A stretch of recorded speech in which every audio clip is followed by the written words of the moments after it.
누가복음 13장 1절에서 21절까지 말씀을 살펴보도록 하겠습니다. 예수님께서는 갈릴리 사람들이나 예루살렘 사람 모두가 심판 앞에 있는 죄인임을 지적하시며 회개를 촉구하십니다. 이어지는 안식일에 귀신 들려 몸이 꼬부라진 여인을 치유하시며 하나님의 나라가 어떤 곳인지를 알려주십니다. 1절에서 9절은 회개의 필요성입니다. 그때 마침 두 사람이 예수님께 와서 로마 파견 총독 빌라도가 군인을 시켜 성전에서 제사 드리던 갈릴리인들을 살해한 불의한 사건을 고발하며 예수님께 해석을 요구합니다. 두 사람이 이 사실을 알린 의도가 무엇일까요? 심판이라는 주제로 계속해서 가르쳐 오신 예수님께 어떤 정치적 입장이나 폭력에 대한 해법을 듣기 위함입니다. 유대 신학은 개인의 고난을 개인의 죄 때문이라고 주장합니다. 바리새인들 또한 이스라엘이 로마의 압제에서 해방되기를 원했지만 이스라엘 많은 사람들이 옹호하는 무력 사용에 대해서는 거부하는 입장이었습니다. 바리새인과 그들의 추종자들과 같은 사람들은 희생자들이 다른 사람보다 죄를 많이 지었기 때문에 비극을 당했다고 생각했습니다. 예수님께서는 실로암 망대에서 무너져 18명이 죽은 사건 또한 희생자들이 다른 사람들보다 더 많은 죄가 있기에 심판당한 것이 아니라고 하시며 비극의 원인을 희생자에게서 찾는 습관을 지적하십니다.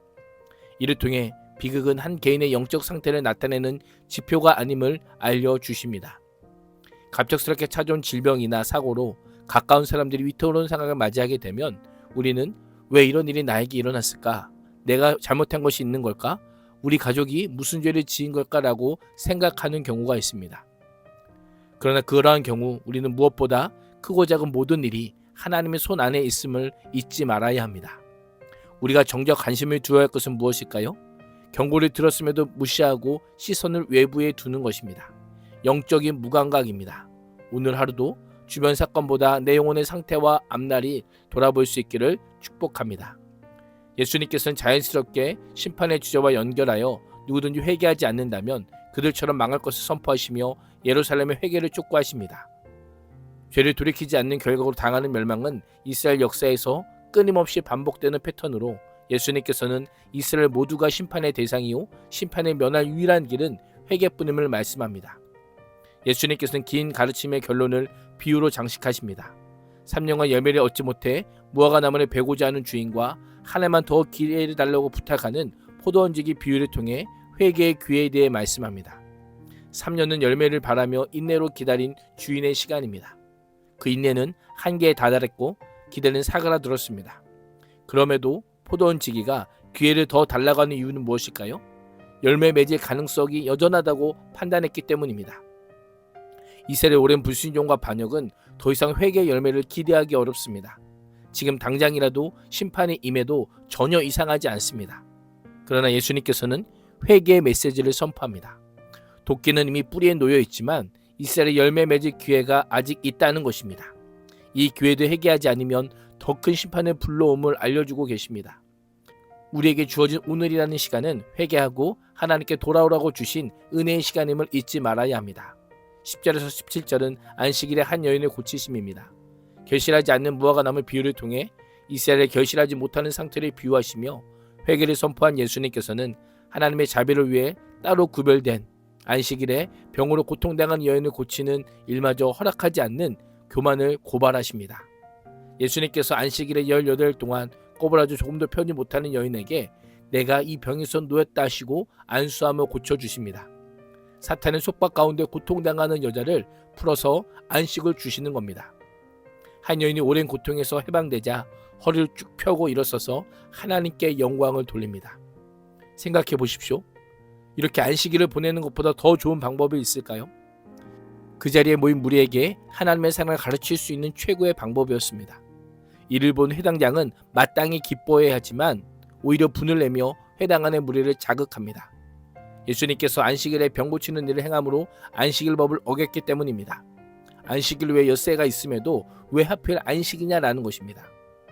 치유 자체를 부정하는 것이 아닙니다. 치유보다 안식일법이 더 우선한다고 생각한 겁니다. 그것이 하나님께서 기뻐하시는 뜻이라고 믿었던 것입니다. 하루가 더 지나 고친다고 해서 당장 죽을 상태가 아니기에 정말 치유하기를 원했다면 내일에도 된다라고 하는 입장입니다. 그러자 예수님께서 회당장과 무리들에게 외식하는 자들아라고 책망하며 부르십니다. 안식일에 각자의 짐승을 외양간 밖으로 끌고 나가 물을 먹이는 일을 예로 들어 그들의 외식을 꼬집으십니다. 안식일이라도 황소나 나귀를 외양간에 풀어내고 끌고 나가 물을 먹이지 않느냐라고 합니다. 당장 물을 먹이지 않으면 짐승이 죽는 것도 아닌데 안식일에 소나 나귀 물을 먹이면서도 여인의 추위에 반대하는 이율배반적 태도를 지적하고 계십니다.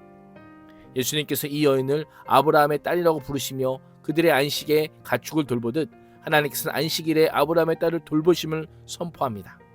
안식일은 하나님 안에서 자유와 생명을 충만히 맛보며 영광을 돌리기 위해 하나님께서 친히 마련하신 복된 날입니다. 율법과 안식일법이 필요한 이유가 무엇일까요? 참된 안식을 위해 필요합니다. 하나님의 일하심을 안식일법으로 제한할 수 없습니다. 안식일은 죄로 인해 파괴된 몸과 영혼이 신과 회복을 얻는 날이요, 여인의 고통이 치유받을 수 있는 최고의 시간입니다. 우리의 모습은 어떠합니까? 규율이나 법에 얽매여 정작 사람을 놓친 적은 없습니까?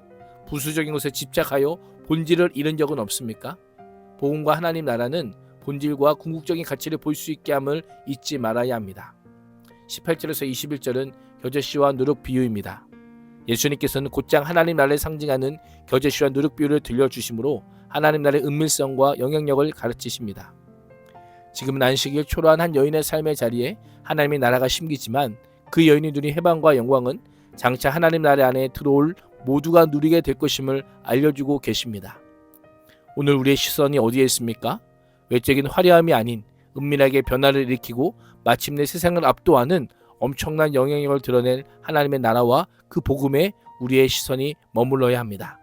오늘 하루도 눈에 보이는 화려한 세상이 아닌 인간이 변화시키고 회복하여 자유와 안식을 선물하는 하나님 나라를 붙드는 복된 하루가 될 수 있기를 주님의 이름으로 축복합니다. 기도하겠습니다. 하나님, 오늘도 나의 눈과 나의 관심이 세상에 있지 않게 하시고 하나님의 나라와 복음이라는 본질에 충실한 삶을 살게 하여 주옵소서. 예수님의 이름으로 기도합니다. 아멘.